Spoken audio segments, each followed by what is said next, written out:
সোদপুরের ফুসফুস পানিহাটির অমরাবতী মাঠ একে প্রমোটাররা দখল করতে পারবে না জানিয়ে দিলেন মুখ্যমন্ত্রী। তাঁর নির্দেশে এই অমরাবতী মাঠ অধিগ্রহণ করবে রাজ্য সরকার।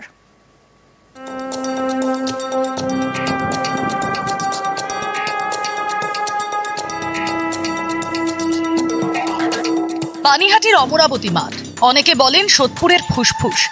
এই মাঠেই জমি হাঙরদের নজর। মাঠের একাংশের জলাভূমি ভরাটের কাজও শুরু হয়। বিষয়টি নজরে আসতেই করা মুখ্যমন্ত্রী জানিয়ে দিয়েছেন এই মাঠ প্রমোটারদের হাতে যাবে না। মুখ্যমন্ত্রীর নির্দেশ, অমরাবতী মাঠ অধিগ্রহণ করবে রাজ্য সরকার। এই মাঠে কোনো নির্মাণ কাজ হবে না। অমরাবতী মাঠ অধিগ্রহণের বিষয়ে মুখ্য সচিবকে পদক্ষেপ করার নির্দেশ দিয়েছেন মুখ্যমন্ত্রী। 85 বিঘা মাঠের 13 বিঘা জলাভূমি। সম্প্রতি জলাভূমি ভরাটের কাজ শুরু হয়। পানিহাটি পুরসভার বিরুদ্ধে জলাভূমি ভরাটের অভিযোগ ওঠে। এই নিয়ে শুরুতে তৃণমূল পরিচালিত পানিহাটি পুরসভার ভাইস চেয়ারম্যানের গলায় এক এক সময় এক এক কথা। প্রথমে তিনি বলেন জলাভূমি ভরাটের বিষয়ে তিনি কিছুই জানেন না। আমি তো এই ব্যাপারে কোনো প্রতিক্রিয়া দিতে পারবো, কারণ আমি জানিই না ব্যাপারটা। এবং আমি যতটা জানি যে পানিহাটি পৌরসভার সাথে সেরকম কোনো আলোচনা হয়েছে বলে আমার কাছে কোনো খবর নেই।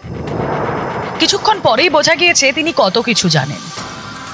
তবে এটা ঠিক, অমরাবতী মাঠটা যারা নিয়েছে তারা তো বলেছে হসপিটাল করবে, কলেজ করবে।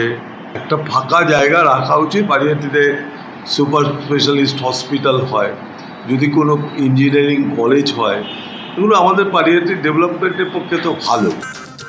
সোমবার বললেন জলাভূমি ভরাট করে নাকি উন্নয়ন হবে।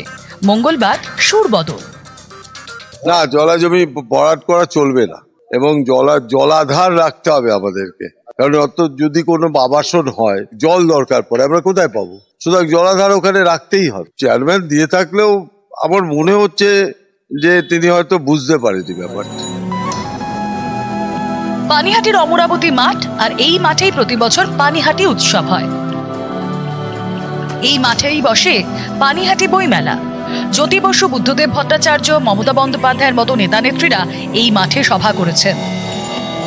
দীর্ঘদিন ধরে এই মাঠে জমি হাঙরদের নজর। এই নিয়ে কলকাতা হাইকোর্টে মামলাও হয়। 1984 সালে কলকাতা হাইকোর্ট রায় দেয় পানিহাটির অমরাবতী মাঠ কোনোভাবেই বাণিজ্যিকভাবে ব্যবহার করা যাবে না। কিন্তু এই মাঠেরই জলাভূমি বেসরকারি সংস্থাকে বিক্রি করে দেওয়া হয়েছে।